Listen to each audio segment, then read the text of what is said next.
Welcome, Scullies, to the 19th episode of Lawn Care Skull Sessions. I'm Ben from Cash Pro Australia. My co-host joining me is the bearded lawnsman from TBL. What's happening, brother? Bang. It's juicy. Yeah, I got a sore shoulder. I can barely do that movement. Boom. How is everyone today? BJ, how are you, mate?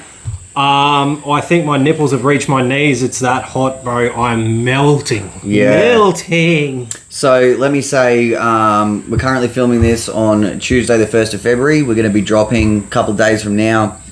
Let me tell everyone out there in Queensland today, and I'm sure other areas, I just don't know what the heat is doing in other areas, but it is hot. Yeah, it's hot. I can't tell if there's a fly or a bead of sweat running down my knee right now. It's bad. Now, you were on the tools all day today. Yep. Tell everyone how bad it was. Mate, it was horrible. I think I had all my water drunk by like 11:30, and I'd normally take like 6 litres, and I had to refill, and I didn't pee. And, you know, we're all hooked up here. I got me mochaccino latte. I don't know if this is showing up on camera. I've got me electrolytes in my skull glass. BJ's got water and iced coffee. Yeah, so got to keep them fluids up. Yeah. I've been sitting inside the shed today building catch pros like you wouldn't believe, and obviously it's hot in here. Now, I'm not going to complain about it because you guys were out in that direct sunlight. I was thinking of, like, everyone today. Yeah. I was thinking, like, oh, man. What did you say it was earlier with it felt like something ridiculous? Yeah, so when I had a look, I think we reached, like, maybe 35 degrees in Brisbane today, but with the humidity factor being so high, it was like 35 degrees, but feels like 44. It was horrible. We're not in Saudi fucking Arabia, are we? But No, it feels like it. I know Will was feeling it, the young fella that works with me. He, I said, this is going to be one of the biggest tests for you today. It is probably one of the hottest days that we've had this season by far. And yesterday was shit, but today was. But the thing is, too, it creates real health problems. Yeah. Like when you just can't get enough fluids in. Yeah. You're just getting robbed of all your good salts and, you know, bits of pieces. I mean, look, I don't do that daily grind anymore. Yeah. But on a day like this, with me out in the field, would be a typical migraine day where I would probably not. I mean, it's just who I am. Even in here, man, it's hot in here.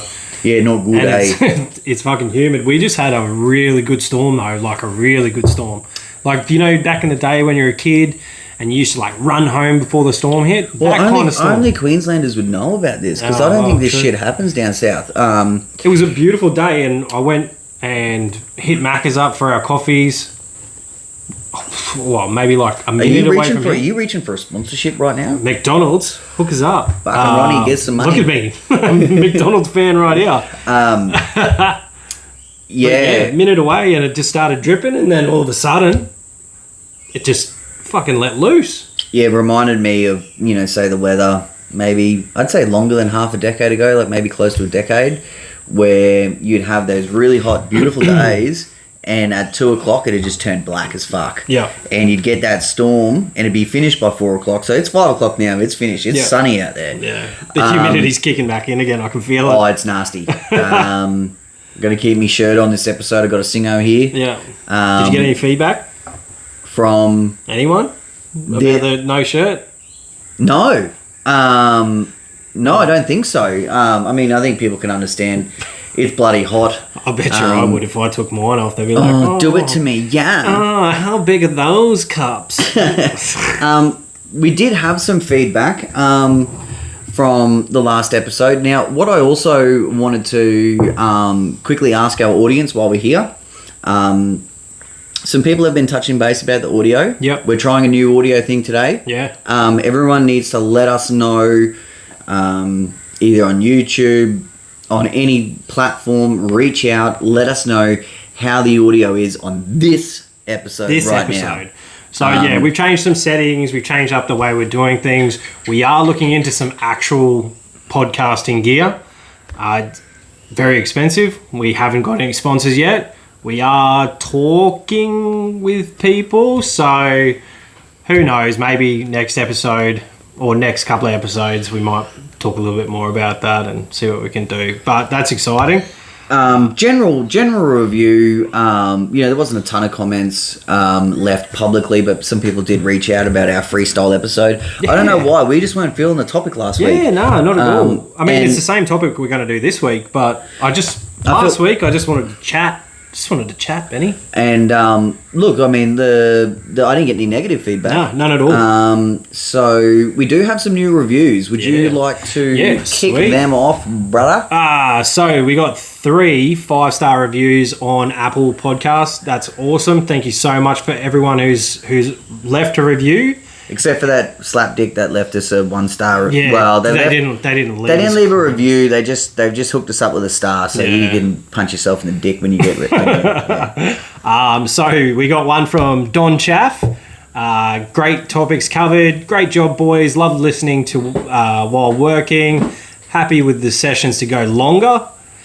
Keep it up, Benny and BJ. So that's awesome, man. We have started to try and push it a little bit further. I mean, initially we were capping them because we didn't know if people would get sick of listening to us. Yeah. We've never had anyone ever say, "Look, this is just too long." No, we've only ever had people say, "Either give us more or go longer." Being on the tools, whenever we drop an episode, I always listen to it and I'm like, okay, cool. That didn't feel like it was too long for me. But, it's the same with Gary's. Like, Gary's went for a little bit longer this week from Aussie Lawn Stars. Shout out to our pod brother, by the way. Yeah. Galza, he's doing... he had a really... I'm currently a week behind. Okay. So the last episode that I listened to was his franchise episode with Dan Cahill or Cahill or however you say it. Really great listen for anyone who's, I think, looking for inspiration to be the best that you can be. Yeah. It goes to show that if you're not content and you want to build and grow, that's a great story to listen to. You just got to put it in. I just felt you really fucking put it in. I just felt the tiniest little breeze then. Yeah, like just a miniature breeze that gave me just like a split second of breeze. So going back to the audio, you're gonna hear birds. We cannot close this door off. It is far too hot. We have to turn the fan off because it's that would just piss me off. That'd be bad. It would just hum in the background. I watched some of my other content videos back. Fitment videos. This is Catch Pro stuff, and you can always hear birds in the background, and it's. I like it. Australia, mate. That's what it is. Yeah, I like it. Anyway, back to the reviews. These 5-star reviews. Yeah, that was a big sidebar. We got one from Dynamic Property Solutions. Great content, great work, gents. Keep up the good work. Good to have a podcast within the lawn industry that's straight shooting to the point.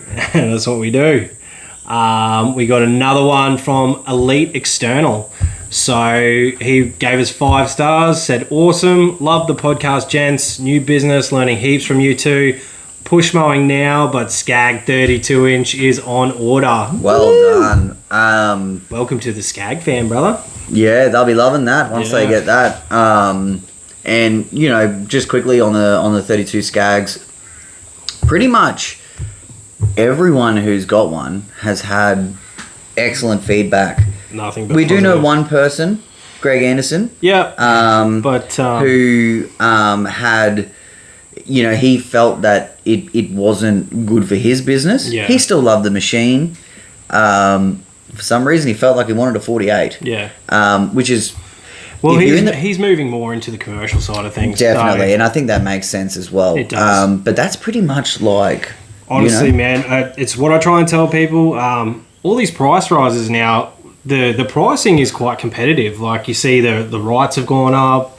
Obviously the Graveleys have gone up as well. And the Skag have jumped, but not tremendously. So, no, it's really good. When you're looking at them, they're up there. But when you look at the specs, it's worth to go that little bit higher spec. And we're selling tons of Catch Pros for 32 Skags. Yeah. Just so many. So I think the speed is what, I love the speed because even today, I didn't pull my 48 off to mow my village at all. I just mulched what I needed to mulch, and then I just threw the Catch Pro on the 32 and just went over it because it's nice and tight access. The catcher picks up nice. I just got no negatives. Like, I personally have no negatives. I understand that some people have found it a little bit hard to get used to, and once you're in it, I don't think there's any negatives toward the machine. Yeah. This isn't the episode, by the way. We're just sort of chatting along for a minute. This is how we make that extra half an hour up. Yeah.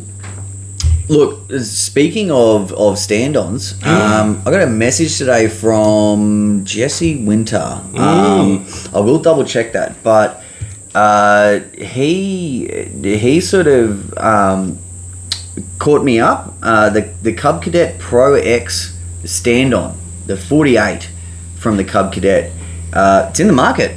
And hey, what were we talking about like a couple of days ago? Yeah, were we even talking about it on here? I don't know if we were on LMCA on the live feed or if we were on our actual podcast, but we were literally talking about, like, why the fuck is Cub Cadet not bringing in the stand-up? Like, yeah. I mean, I tried to get him in ages ago now. I will just say, I'm not sure. I think I might have said Jesse Winter when I just announced that. It's actually Jesse Brighton, or Brighton. I don't know how you're saying that. Oh, I'm saying Britain. Okay. Yeah. Bollocks again. So thank you, Jesse, for the heads up. He wanted some insight into the machine, and obviously I don't have one, but Dirt Monkey in America has an excellent. Does he put it through its paces? He does. He basically highlights the features. One big feature of it, and the only the 48 is available, so not the I guess 52, 54, 61, whatever the fuck it is. Those bigger ones that they have in the States are not going to come here. And they don't do anything smaller than a 48? It looks like they're just bringing in the 48, and they're probably doing that to just test their market, see what's happening. It's a competitive space right now. Yeah. Whereas if 24 months ago, if they had said, you know what? Boy, if they listened to Benny. You know what? Maybe we should hear this dude out, right? Yeah. Maybe it'd be different. Look at this fucking mustached. I had a grey beard then. Well, so they're probably like, I'd like to see it again. They're probably like, who's this old kook? Who's this old kook telling us what to do? Yeah. Nevertheless, it's here now.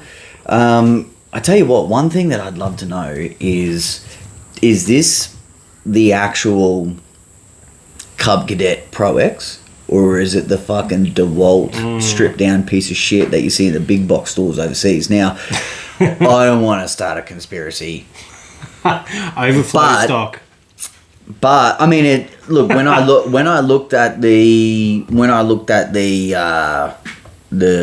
Cub Cadet site, it has Cub Cadet on it. It doesn't have DeWalt on it. Okay. But you never know. They could just be fucking peeling those peel the things sticker off, pop a new one just on. Just peel it back like a foreskin. Oh, nasty! I had to go there. That's all right. So yeah, at 16,999, it's good. It's competitive in that price. Probably on your good end. Yeah.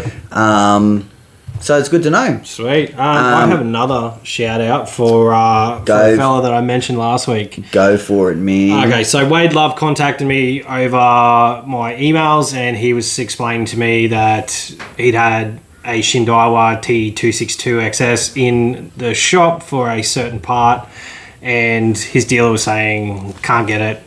And he reached out to me, and I said, fucking contact Briggs and Stratton directly. That it's like all you can do, man. Like, just find out if it's a legit problem or not. Fucking Briggs and Stratton directed him straight to Mowers Online, and he said they should have that part in stock. So I'm glad to see he's back in action. But he bought a Shindaiwa T236. In the meantime, he said it's no 262, so it lacks the power of the 262. So he's a little bit disappointed there, but I'm glad to see that it sort of worked out, and I'm glad to see my advice worked. Yeah, look, it's great that you were able to help him and sort him through. I think maybe more people can, if you're having trouble with parts and your dealer's not showing you love, just reach out to the actual brands, because what do you got to lose? Like, really, you don't want to be waiting, and if your dealer legit can't get that part, you need to, tell the actual, brand and say, This is your dealer. Just dob on him, mate. Yeah, just fucking dob, man. Like, no one knows that something's wrong until you tell them about it. Yeah. No, look, good result there, and fucking good work, BJ. Yeah, fuck yeah. Damn. Okay. That's a good one. Extra. Well, it's not necessarily a shout out. Walter on YouTube left us a comment talking about his. Actually, sorry, I've got this wrong. Walter on YouTube has reached out and said, hey, he loves the episodes. He hasn't given us a 5-star rating because he doesn't know how. Now, that's totally cool. He just wanted to let us know that he hasn't worked out the rating system, but it is a 5-star from him, and he loves learning from the episodes. So thank you, Walter. Thanks, fella. And I'll try not to mess this one up. Scott has also left us a comment, actually saying that he's experienced some bad things with his Ego gear, and he hasn't been very impressed. He's had some warranty issues that haven't been dealt properly. And I mean, look, that hasn't been the issue for us. Like, we've only had good experiences with our Ego gear. And I bought that little hand hedger and a little 2.5 battery. And cool. Fucking sick. Yeah. Will you be dropping anything on your socials? I probably will be. Okay, cool. I've only touched a few hedges. What is this? What is this on me? Where did it come from? I have no idea. It's still on your finger. Get it off. I've got the village that I actually bought it for. I've got that coming up on Thursday, unless the rain that's forecast comes through. But yeah, I'm going to give it a good smack, and then I'll chuck up a bit of a review. But so far, so good. The articulation is a fucking... Like, I've never had a hand hedger with articulation. I've always had to do the wrist flip. I had the old school Tanaka petrol. They had like the... Oh, they had it? They did have it. Yeah. And I mean, look, I didn't find it to be... No, I guess, you know, there is certain times when it would come in handy. Okay. But mate, I was just a wrist flipper from fucking day one. So yeah, plenty of practice. As soon as it turned double digits, I was a wrist flipper. No, but look, I just wanted to address it and just say that you know, he goes on to say that he's moved on to Makita gear and that he's you know, having a lot better experiences with Makita. That's sweet. And, you know, that's also great to know. We're here for the people. That's it. Now, I do want to say, additionally, that Ego has now started to be present in the Lawn Mowing Contractors Australia social media group. Yep. And they obviously see, you know, us and some of our content, and we've been able to just touch base briefly. A few conversations here and there, and the CEO Barry Crowhurst, I've had a conversation with him about you know, the batteries. He obviously listened to our episode, and you can tell immediately from talking to the guy, like, we got to get him on the episode because he can really, you know, like it is one thing for you and I to use a piece of equipment, say our experiences, just like it is for any other contractor. Yeah. But to get the science behind it, it's actually quite interesting. It's really interesting, and you and I, we can probably learn some of that science and talk some more shit about it. But it might just be easier to just, hey, let's get Bazza on here. Anything that gets me out of study, I'm cool with that. Yeah, fuck studying. Look at our look at our pathetic notes for this week. He's dropping a piece on bloody, you know. So anyone that's listening, you might want to jump onto the YouTube channel and have a look. Throw up the piece again. Oh yeah, sick as, you know, lawn care. So yeah, we're absolute shockers for research. Now, I think that pretty much handles most of the housekeeping. BJ, would you like to fill everyone in what the actual topic is today? What is it that we're going to be discussing? Of course I would, Ben. So today we are talking about independents and franchises. Okay, cool. It's not a verse. I didn't want to say independents versus franchise because that... See, I would have fucked that up if I announced it. Did you? I would have said that. And it's not... You know, obviously, you and I have both been independent guys. Yep. I have worked briefly in a franchise environment when I worked, way back when my business wasn't doing so great. I jumped on board with a local here, Tyson Wilson from Executive Property Maintenance Services. Yeah. That's a franchise. I believe they only operate in Queensland. That's really the only franchise environment that I've ever worked in. Yep. Nevertheless, it's a great discussion. This can also piggyback off Gary's Aussie Lawn Stars. Yep. Mate, there's so many out there. I was going to list them, but fucking my wrist would have fallen off. There's hundreds of different franchises out there. Yeah, so we'll probably obviously only stick to the main ones. Yeah. Well, what do you think of when you think franchise? Obviously, gyms. Jim would be the first person that I immediately think of. Yeah. The history, and I have no relationship with Jim, by the way. I remember, I don't know if it was fucking 60 Minutes or Today Tonight. Like it was when I was like a kid. Yeah. Or maybe I was 16. Or maybe I was mowing already. I don't know. It was like back when back when people used to watch Channel 7 or something. I watched like one of those episodes on Jim. Yep. And I've never forgotten about it. Yeah. I can't necessarily remember all the details, but it just it is such that whole Jim's franchise is like even all dipshits out there know what a Jim's Mowing franchise is. Not even just Jim's Mowing. I don't think there's a pie that he hasn't stuck his pinky into. Oh yeah, man. Jim's fucking computers. You got everything going on, which I think I don't like, by the way. But just yesterday I saw Jim's contracting, and I was like, oh, and I had a closer look, and it was actually a full magnet on the side of a car. And it's Jim standing there with a fucking M16. There's some awesome spoofs out there, buddy. There's some good ones. Yeah, Jim's wristies and all sorts of shit. Oh, yeah, there's some good ones, but hey, got the number.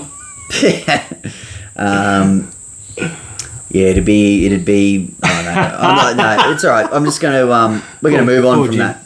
So if we just want to quickly maybe list some of the franchises. Yeah. So what do you got? We've got. I know there's no point. Jim, there's no point. I'm looking at the fucking list. Yeah, Jim, VIP, Fox, Express, James, Home and Garden. Let me say something. James Home and Garden is the biggest dog-egged bite of a name ever. Yeah. Because, I understand it's a different name, but... What about Graham's?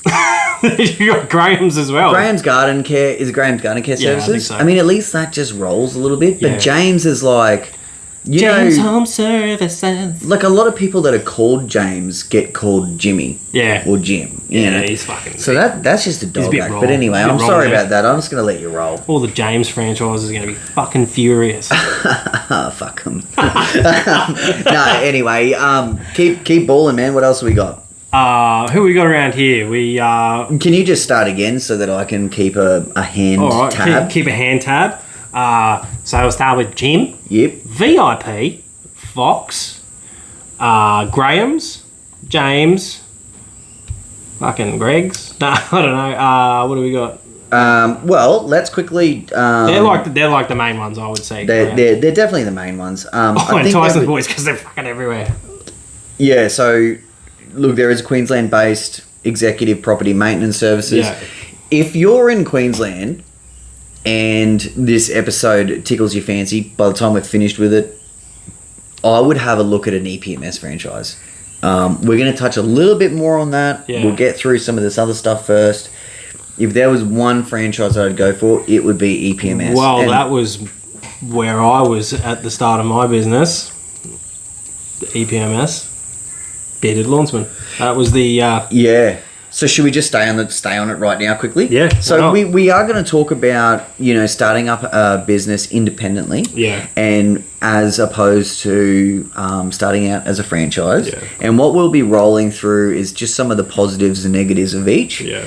And then, that at least then people have a better idea of, you know, what sort of, what you could be up for, or the troubles that you might cross along the way. So none of these figures are like set in concrete. There's fluctuations for different areas and things like that when it comes to franchises, isn't there? Like, absolutely. We did get, I think so it's like 5 o'clock now.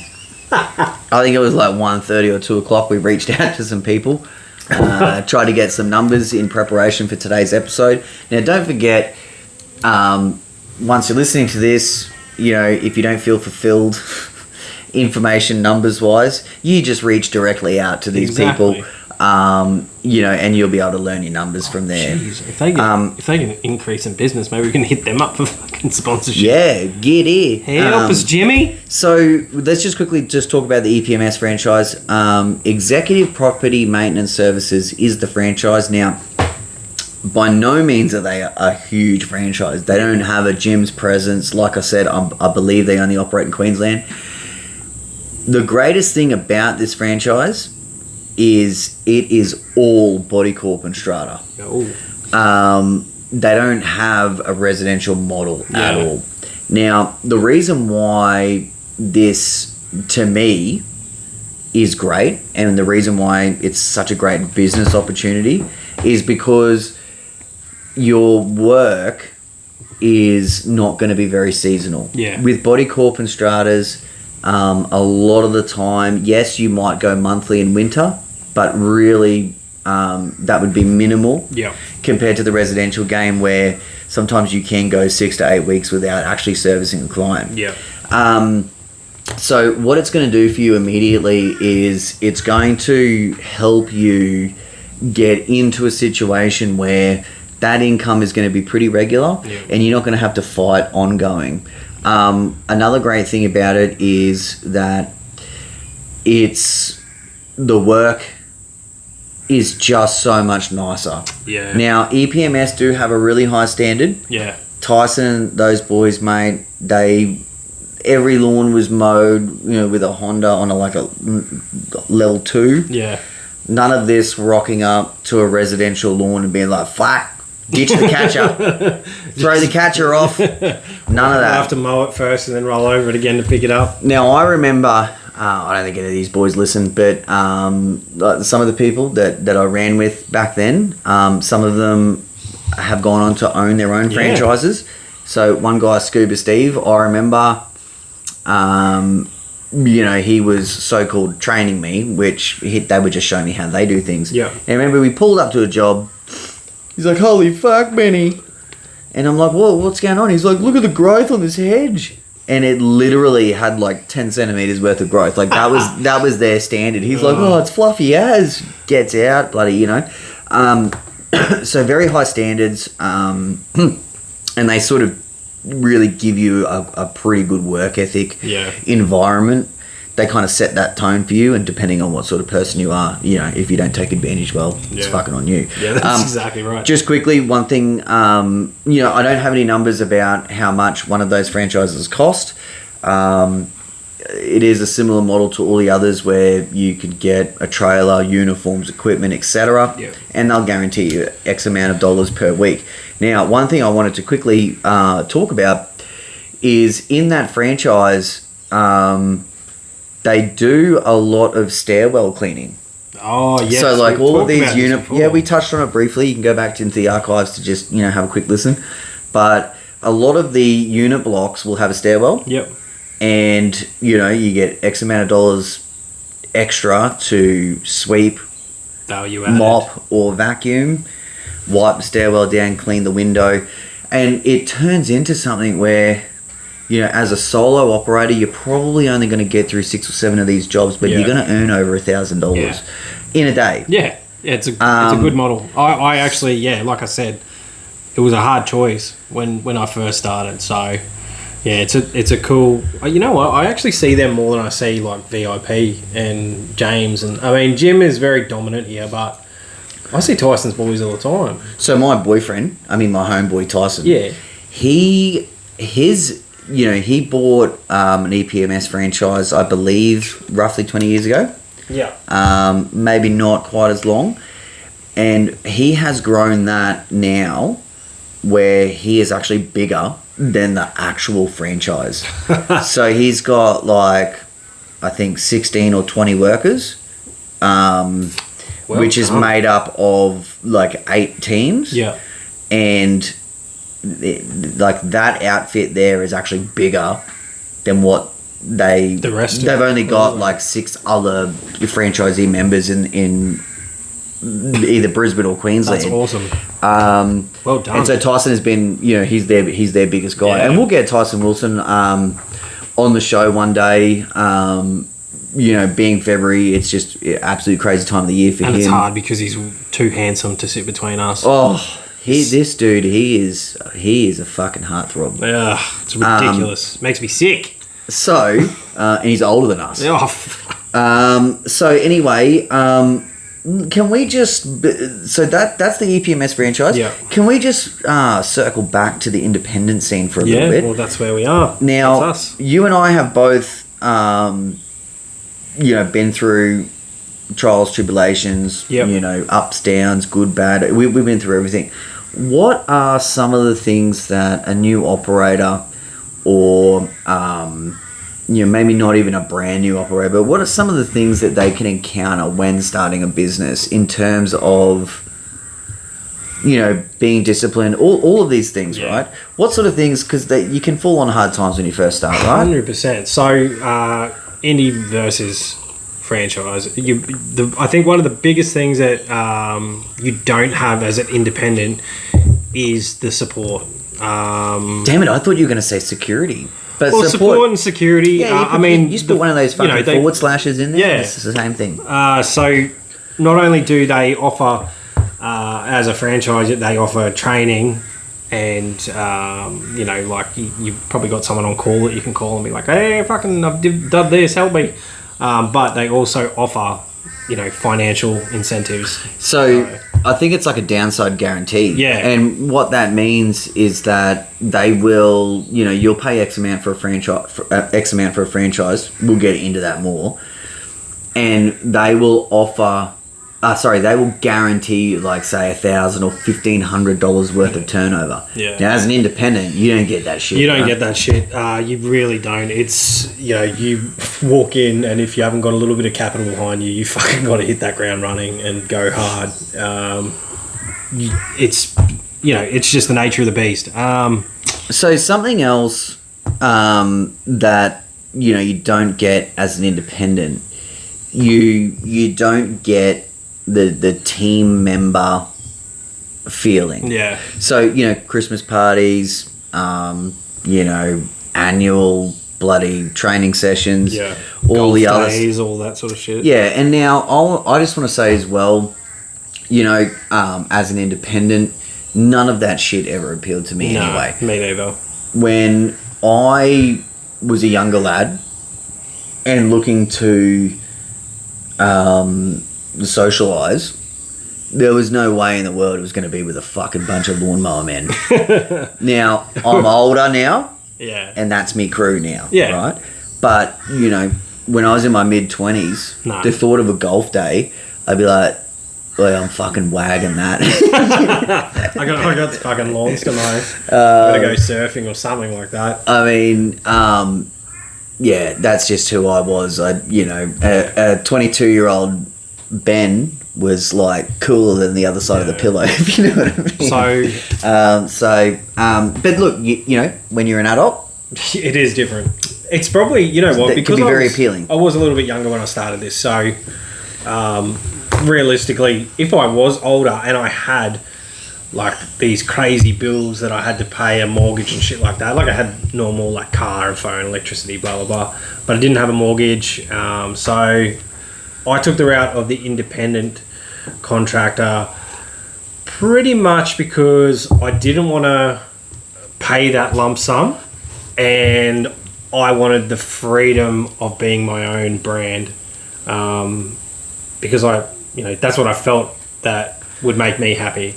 Yeah, sure. And in regards to an independent, when you do your own thing, you don't have that brand backing from a Jim's or a James or a Graham's. You don't have that trailer that dark green trailer that people recognise. You don't have the leads generate. Like now it's a bit different because back when I started there were no leads generators or anything like that. Like you fucking couldn't go online. There was no high pages and shit like that. You had I mean, Google. even when you compare the independent model, and we're talking about startup model, even when you compare the independent startup model directly against the franchise startup model, even if you take in consideration that you're going to buy an existing business, you still don't have the support and downside guarantee that you get from a franchise environment. Now, you and I, is this correct? We're neither for or against either. No. Obviously, we've done our own thing.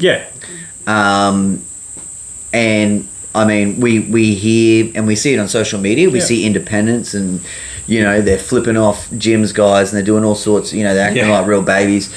That's not how we feel, right? No, I'm not biased at all. I honestly don't care how other people want to do their whole thing, but I personally, I really wanted to be my own brand. I didn't feel like I'd fit in the gyms model, and I just love my brand now. Like I'm so happy that I did it, and I didn't go for something else. Well, look, I've got to say that along with the that team environment, bits and pieces, something that I just think that I feel really strongly about is, whilst having that big green gyms trailer or the blue James trailers, whatever the case may be, Fox has awesome trailers too, by the way. Even though they get fucking stolen all the time, what's doing there? I don't know. Anyway, it seemed to be a magnet. What I think I would struggle with is legitimately wearing one of their uniforms. Yeah. Because now I've worn a uniform every day of my life. Yep. That's just how I roll. But, just the high vis with the gym's logo, like, we've always tried to be unique and different. Yep. And, you're just blending into the pack. That's something that I reckon, like, I could get amongst it being in a team environment. Yeah. Like, the thought of it. But, like, just putting that same shit on and looking like everyone else, I think would really get to me. I'd love to know, too, from people who are in franchises, does it feel like you're working for yourself? Or does it feel like you're working for another, like a business above you, like someone's... Because I feel like I can do whatever the fuck I want. I can take a shit in someone's yard and they can ring me and be like, I saw you taking a shit in my yard. But if a gyms guy took a shit in someone's yard, they're not going to ring that gyms guy and be like, mate, why were you shitting in my yard? They're going to ring fucking head office and say, one of your filthy fucking gyms guys just took a shit in my yard. And then they're going to reprimand you. So, and as soon as they call you and they're like, we just heard you did this, the answer is, nah, mate, wasn't me, eh? Wasn't me. Wasn't you're me. plastered, you got your fucking gym's hat, your gym shirt. Just, nah, mate, wasn't me. I don't know. Anonymity is key when you're independent. But no, that's a legitimate question. I don't know how it feels to be in a franchise situation. So if you do, like, I know how I feel in my business, it's 100% mine. I can do whatever I want with it. I can fucking mold it into whatever I want. But, like, with gyms, do you feel like you are sort of trapped a little bit in their guidelines? I think that, just from stories that I've heard, yes, I believe that there would be some element of, yes, I can leave work whenever I want. Yes, I can go to work whenever I want. Yes, I can set my own schedule. But at the end of the day, there probably is someone to answer to if you fuck up. Yep. On the flip side, if you're doing really great, there's probably extra incentives. Yeah. So we'll continue on with the independent model. And when you're starting up from scratch, there is a lot of, not only do you have to go out and fend for yourself, register a business name, learn the business side of the business. What other risks are there, BJ? Because, like... Huge. I mean, that financial guarantee from franchises is that's probably one of the biggest ones, because you can walk in, like you said, your first year, many, many moons ago, you walked into a drought. So yeah, awful. I mean, look, we did buy a business, Yeah. but there was no downside guarantees. Yeah. So we were lucky. We bought into a strata business. Yep. But that's slowly just but lucky. surely, Like that's not everyone. That's you not know- every independent. Like you were lucky that you found that to purchase. No, so we still went through some shit. Like we, walked into a situation where this was, back in '02, previous to '02, we had good growing conditions. Yeah. And everything was fortnightly, By the time you get to mid '02, '03, when that drought is really roaring its head, all of the committees were getting together and they're like, we just, there is no fortnightly maintenance. We're not paying it because you're coming here and you're doing nothing. Yeah. So that's a big risk. Yeah. Now I can't imagine even in the franchise model, there would be the same things going on. Yeah. However, without the downside guarantee, that's just a huge risk. Yeah. Now we've got some rough numbers. Did you? Let's take the James Home Garden Services, for example. What is it that you get, and what are people going to be up for? For a James, so you're probably looking at around 26,000 just for your training and your area. It seems like these packages, you always see a price and then it says training and area, and then you have to go down and check out the rest of the prices for your equipment and extras, like if you want spray tickets and shit like that. It's an extra cost. So for James, it's about 26,000 for your area and training, and then equipment is about 13, and that doesn't include a zero turn. So that's your trailer, pushies, snippers, blower, Basic equipment. so your basics. For me, as an independent, I could, chop and change. I could do whatever I want with my equipment. So yeah. I'm sure that these guys in the franchises get good deals though. Now, one thing that I would like to just quickly it's not a sidebar. It's just when we're talking about, okay, you're buying a business, they've got these packages for you. Yeah. But everything is either standard or basic. Yeah. So in the independent scene, you can, if you're going out to buy a trailer, you can either buy a custom trailer or, something. I mean, look, not everyone understands exactly what it is that they need. These franchises will dictate to you. They won't Dick to you. apologies. They will dictate to you what it is that you need. Yeah. Now, the trailers, for example, and you see some sweet franchise trailers out there, but they're fucking amazing. custom. The base model trailers, the ones that they're like, oh, hey man, this is what you need. They are like your basic piece. You got a mowing box, you got a snipper box, rada. Now, you ain't rolling with a bearded lawnsman rig, are you? No. Now, we're not going to use the Catch Pro rig as an example because that is a yeehaw trailer. Yeah. But the actual setup of that trailer is fucking spot on, and yours is even better. Talk to our audience about what we mean from a basic trailer compared to, let's say, a TBL trailer. So a basic trailer. So I don't understand so much where their money is going in their trailers if it is basic. Like they've got ramps, they don't have a huge capacity. They're 10 by, are they 10 by 5s? I think most of them are 10 by 5s. And they're plated. Look, they've flashed them up. I think a lot of the signage is what you're paying for, because when I first started, I paid $2,500 for my trailer. Came with a mowing box. I paid $400 for a rear ramp. So when you look at it, these fees, these high fees, as an independent, I reckon I could do it for half. I reckon I could set up with a basic package for half. So I probably structured my question wrong.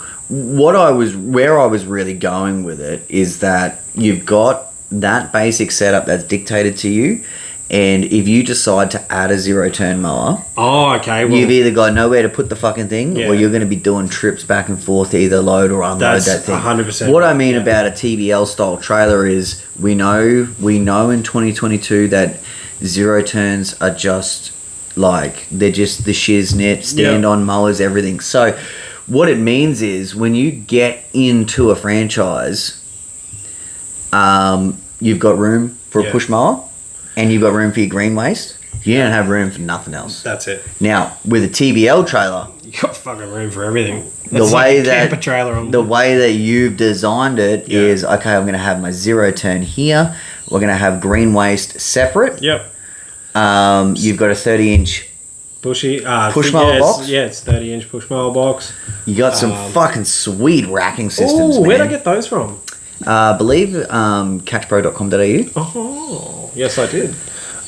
So I just thought about what I really wanted, because I used that basic trailer for 4 years, and it did the job. So, $2,500, 4 years, did a fucking great job. And then I really, really thought about what I wanted. I looked at yours and I thought, how could I make it better?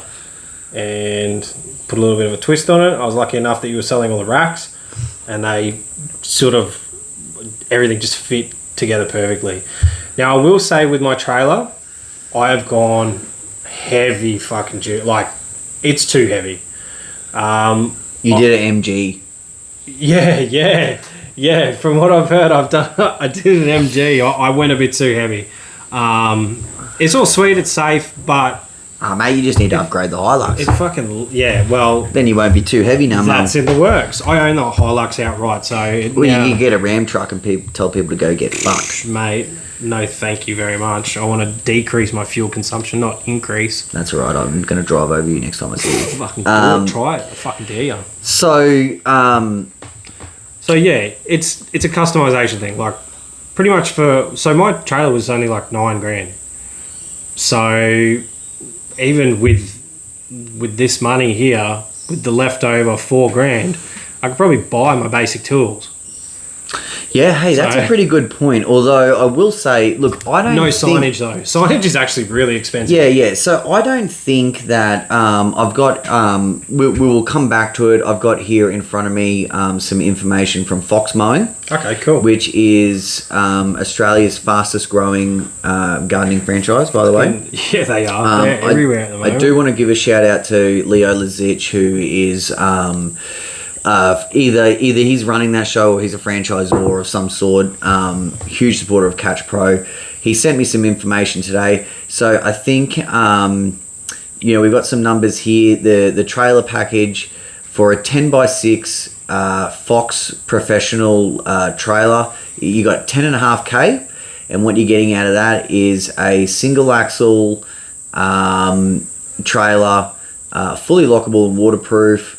Electric brakes, ramp, gate rear doors, zinc coated construction. It does fit a 48-inch ride-on mower, and that's in the rear. Okay.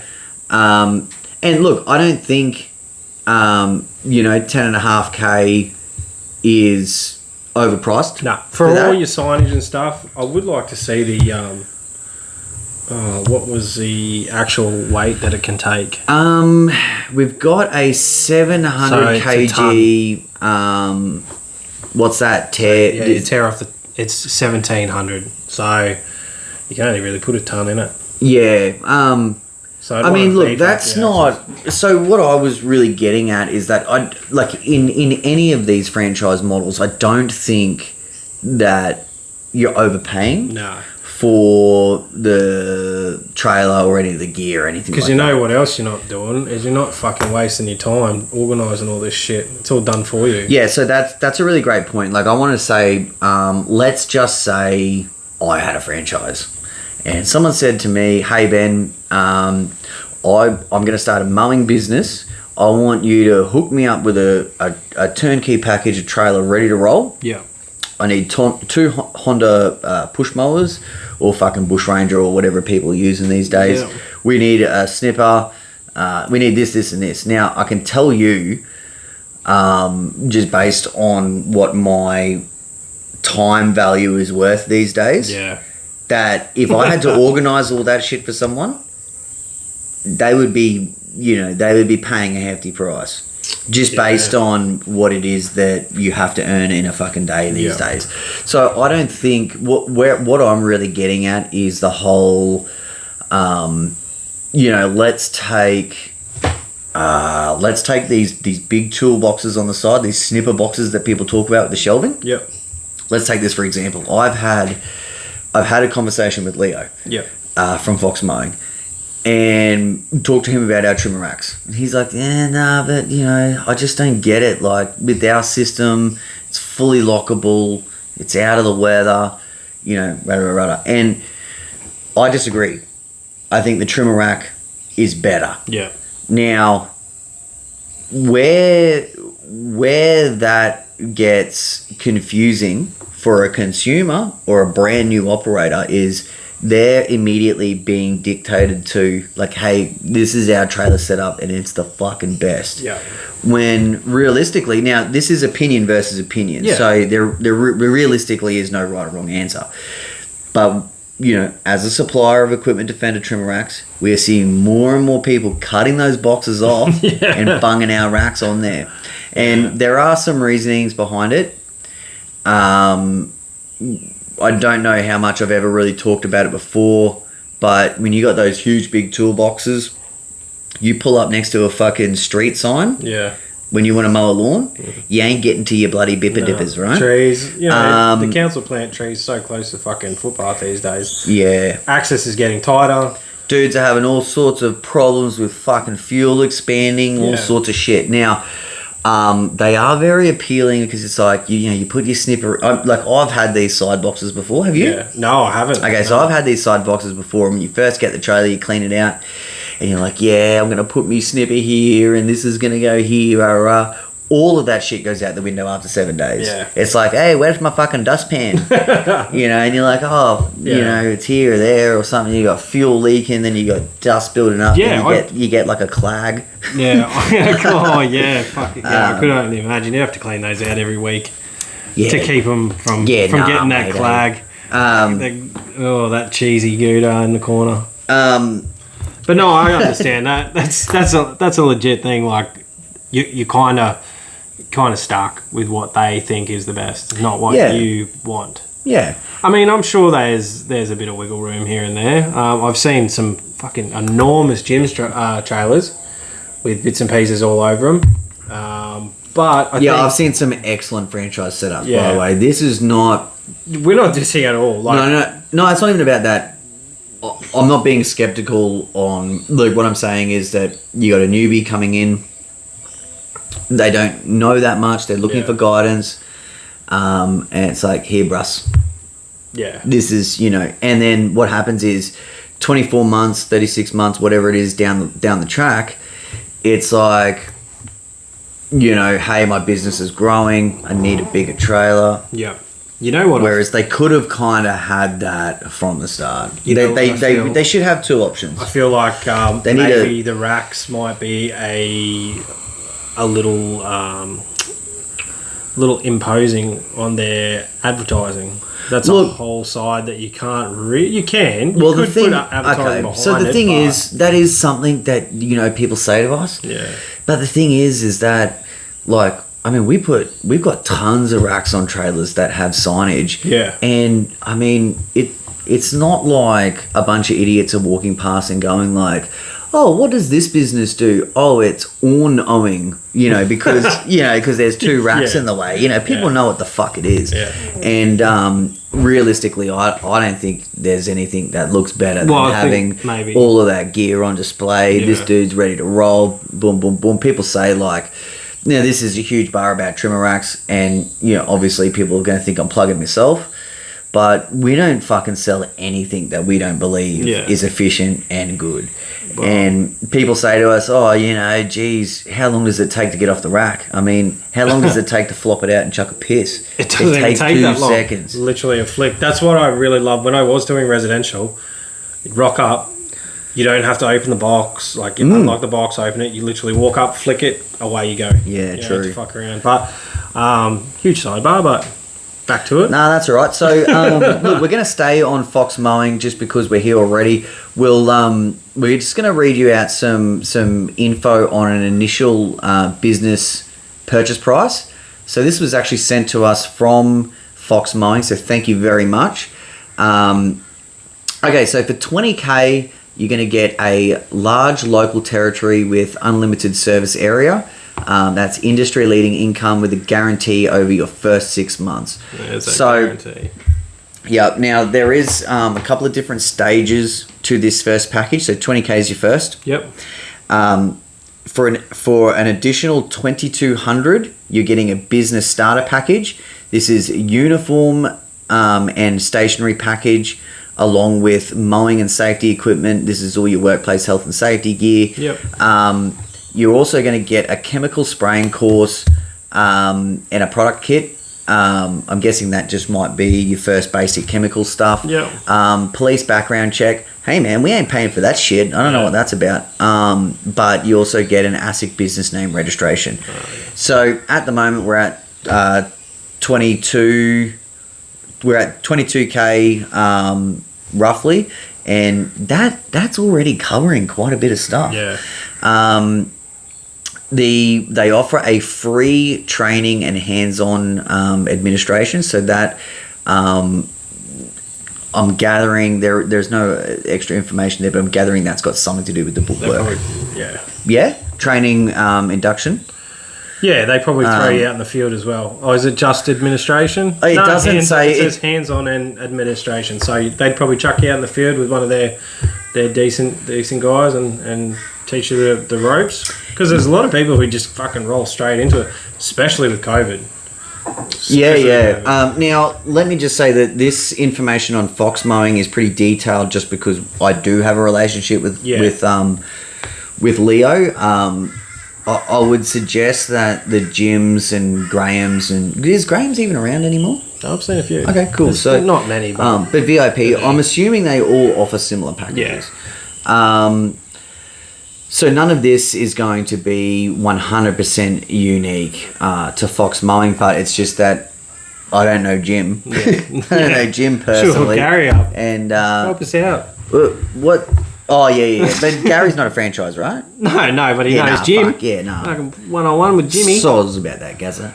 So what is it going to cost me if I want the business purchase, the starter pack, my training's free, my trailer and equipment? Okay, so you are going to be looking at... That's the full kit. $37,000 is your total upfront cost. Okay. Now, he actually has that listed as your total upfront cost. However, I did get some initial information. It might take me a second to breeze through this, but it's looking like different states vary in costs. Yep. And prices are going up. So ranging from 36 to 38 outright, including business income, guaranteed, training, business setup, uniform, stationary, trailer, etc. Yep. Now, on our repayment plan, however, you can pay 12 to 15K upfront and repay as you go. So this repayment plan, I think, is a great incentive. Apparently, not any other franchise models actually offer this. Like a Gems or a VIP, etc. That's huge. So the fact that you can pay 12 to 15K up front and repay as you go. Now you will have additional franchise fees on top of that. Yeah. I actually don't know what the franchise fees are. I wonder if that's how they became the fastest growing. Yeah, possibly. That's a big plus. Possibly. We do have a little bit more info here saying that most guys, new startup, are doing like around 100 to 150K that's in year one. Look, I would say that to me, that seems like a lot. Yeah. Yeah. It could very well be true. Goes on to say free leads for the first 6 months on average in all areas. That's 300 to 400 leads. This converts to 60 to 100 quality regulars in 6 months. So, I mean, what it works out to is just over $5 a lead. I mean, that's pretty great. 100 to 150k solo in year one. In year one, that's bloody fantastic. I mean, geez, I can't remember, and it's obviously a different time. Money's worth a lot more now, but even since I started, I mean, year one to be doing that amount, and obviously, look, I think the overheads are a little bit more. Now, I haven't worked out. Obviously, if you pay 12 to 15k up front, and you have another. What is it? 12 to 15k. No, a bit more, like 16, 17. No, it's a lot more. Is it? It's close to 20. Oh, is it? You'll have close to 20 to repay, but then you actually have your franchise fees as well, so your overheads are going to be a little higher. Yeah. But still, with that turnover, as a solo operator in year one, is pretty good. So we don't really have any other... numbers for, say, a VIP or a gyms. Yeah, we reached out to a VIP franchise owner and we didn't get anything back, but... So you can punch yourself in the dick too. He's probably too busy. But... we love you. Yeah, he's probably too busy making money, eh? Probably. I know he's busy. But, I mean, look, realistically, they're all going to offer a similar model. Very. Now, would you say, let's say, a man or a woman...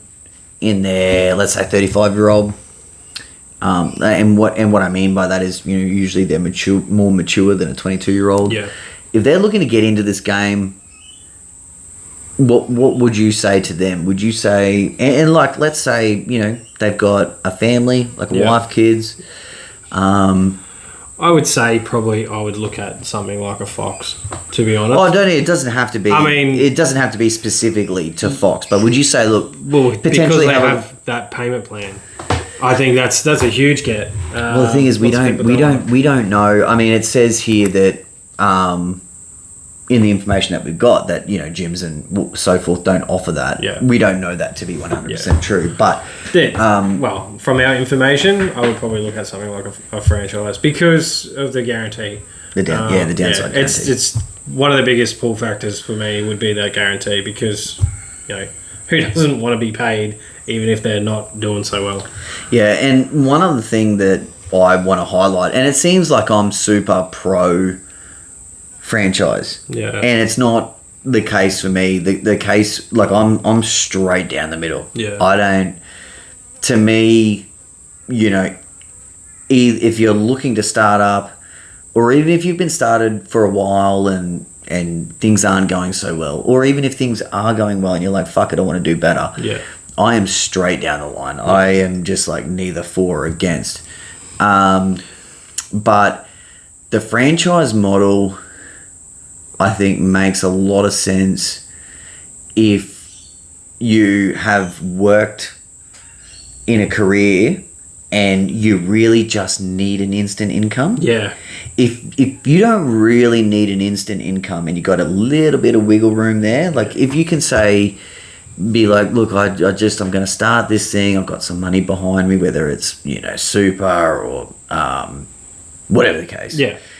And you're like, I can get by making $500 for the next 6 months. Then I think an independent model would be a great business opportunity. 100%. The freedom of being an independent is amazing. Like having a dab when you're running a whippersnipper. I don't smoke, but yeah, each to their own. And I don't know if it's for all, but like I know that I don't see a lot of gyms and I don't see a lot of Fox and I don't see a lot of these franchises in these bigger complexes that I target. I don't see them a lot out at the port. It might just be my area. 100% I know that like they're probably there, but look, I've got to, and sorry to cut you off, it's rude, but there's different business models.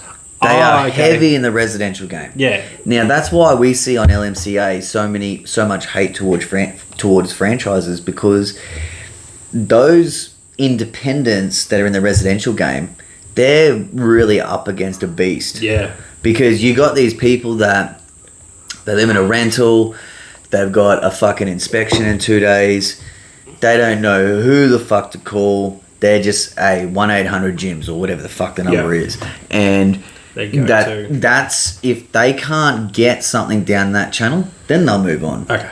Yeah. And it's way different to a body corporate committee sitting down and being like, hey, Ethel, who are we going to fucking get to do the gardens? Yep. Let's go through the paper. They never go to a gyms. Oh, we forgot one. ProCut. ProCut's another one that's coming up. Yeah, and we've got I've got some good ProCut customers too. Yep. Now, I don't know much about them. No, neither do I. I know a few of the ProCut guys, but I haven't really asked them about the business model or anything. I know that they... Better uniforms.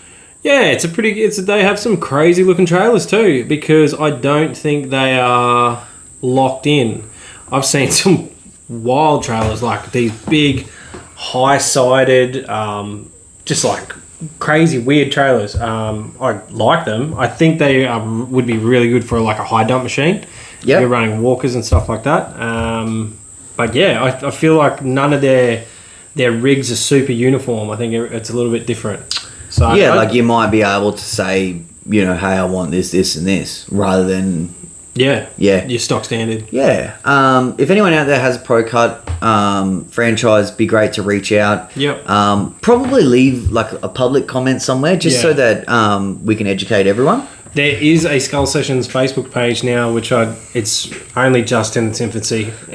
You're adding so many more notifications to my life. I'm really sorry. You should see my fucking notifications going bonkers. Yeah, I've just been like... You've got Catch Pro to worry about. Nobody cares about TBL. I get like 2 emails a week. I thought you were going to say no one cares about Catch Pro. And I was like, no. You bastard. No, everyone cares about Catch Pro, Bunny. Yeah, I mean...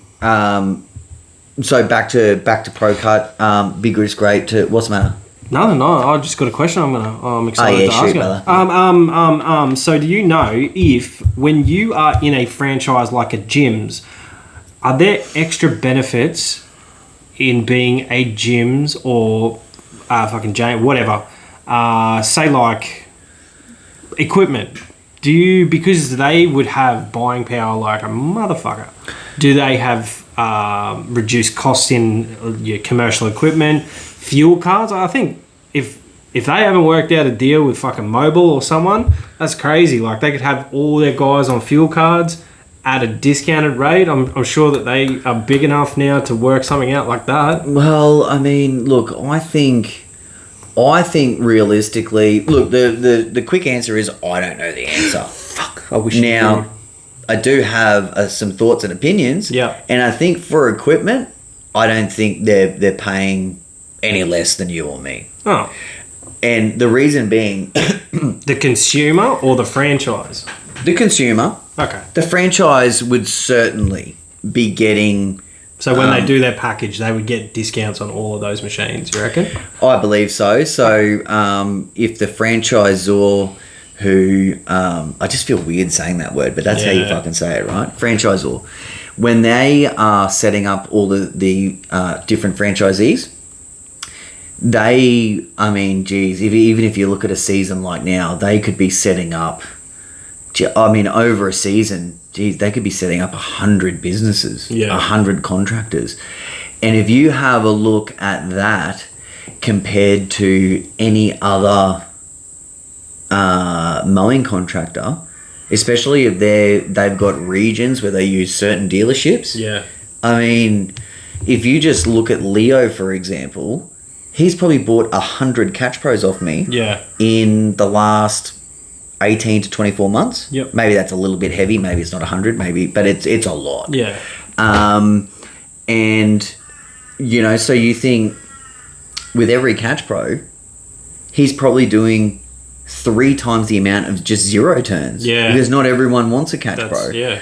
And that's big business. That's huge. Yeah. So.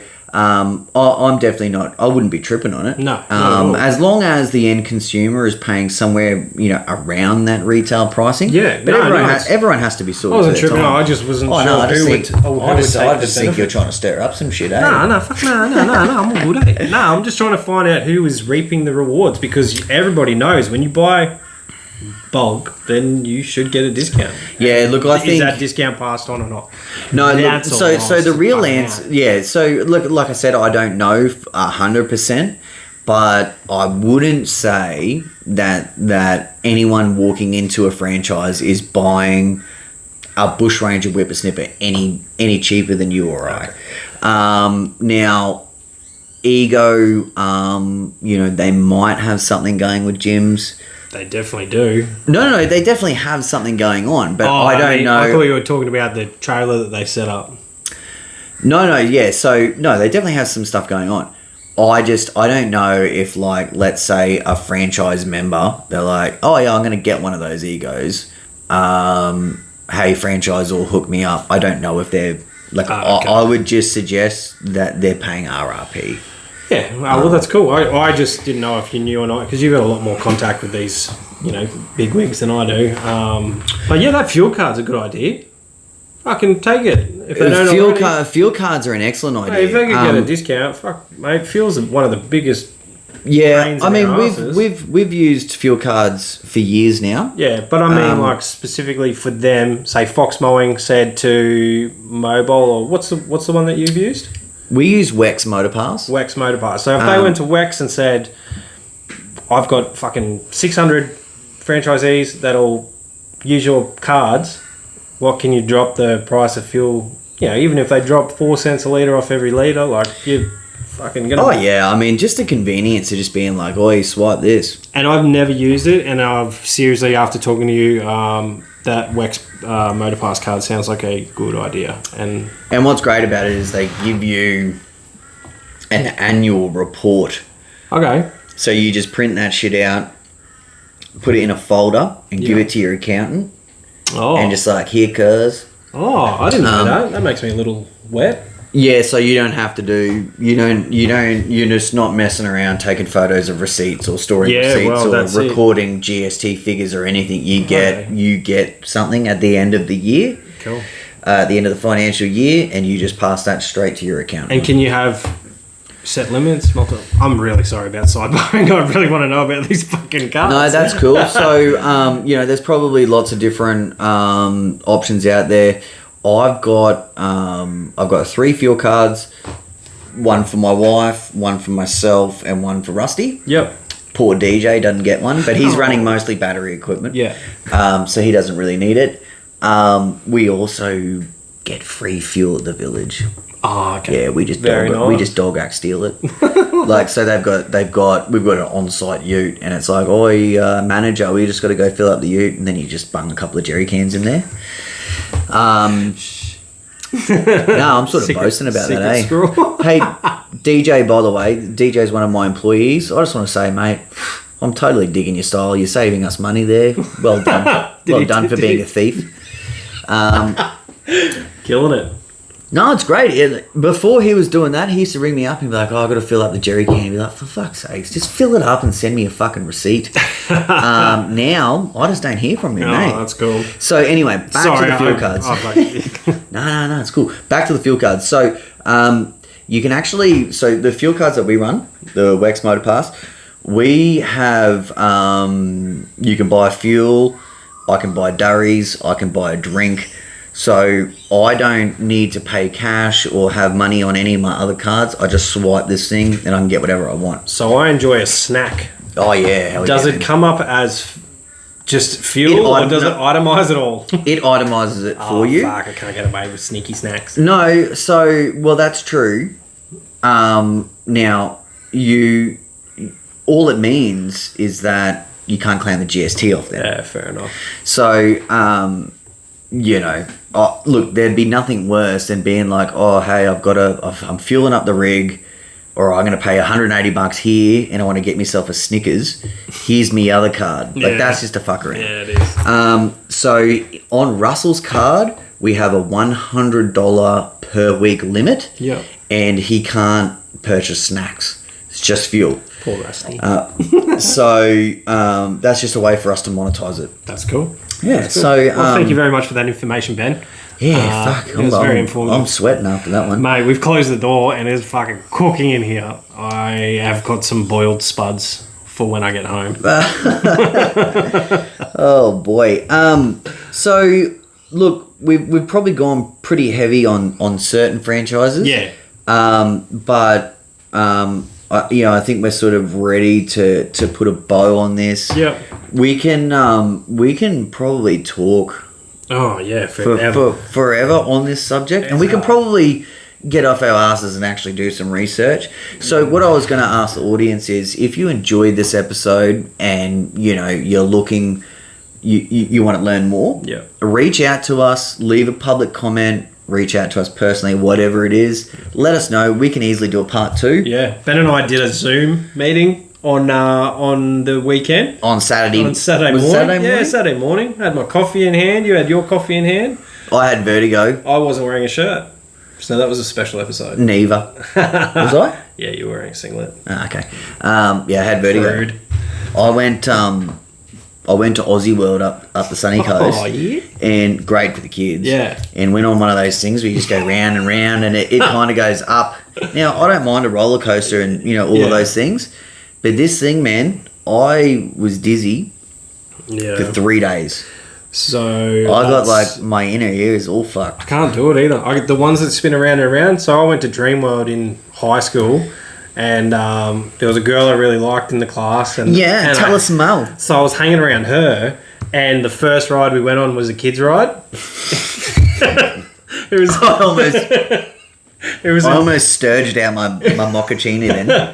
It was in the Nickelodeon section, and we were sitting next to each other, and it literally lifted off the ground and just spun around in circles and then tilted from side to side.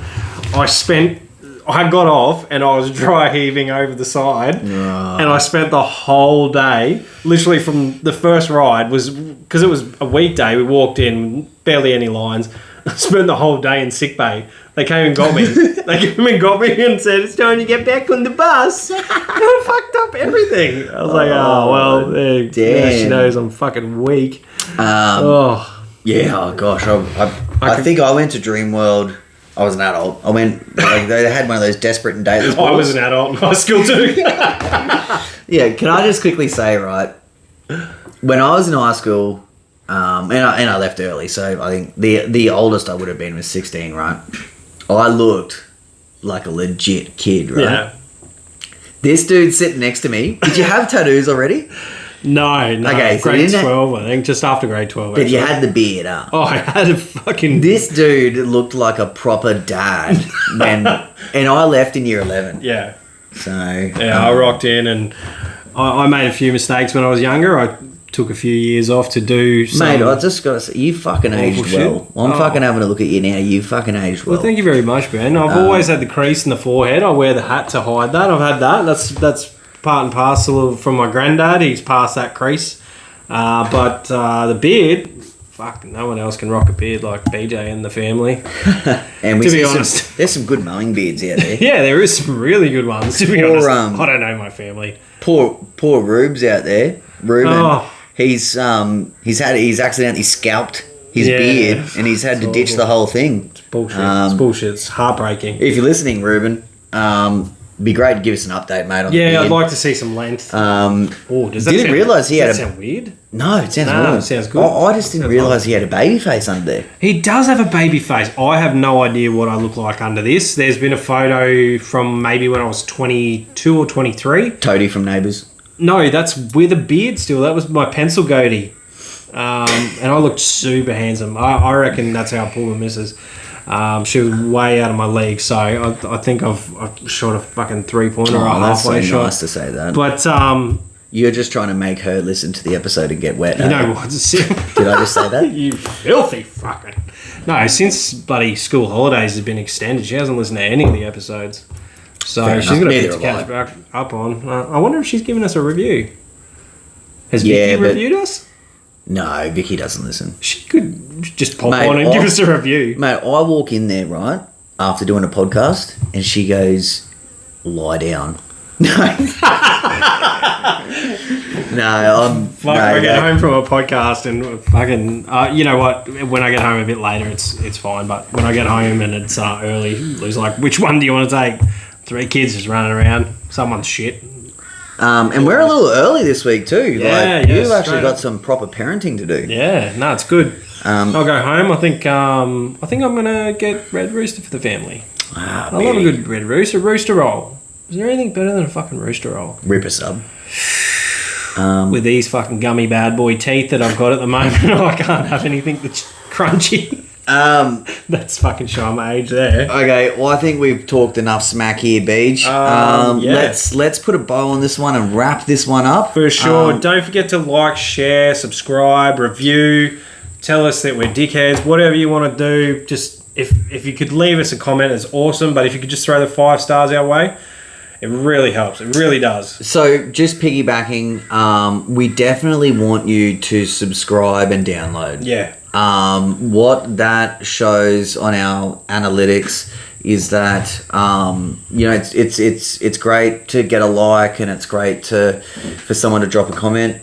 But if someone can subscribe, it pushes the algorithms up. It really, really, really helps us out, and it shows that we are that's our reward. We don't get paid, so that's our reward. Is a little click to give us 5 stars, a little clickety clack on the keyboard, give us a little cheers, guys, or something like that.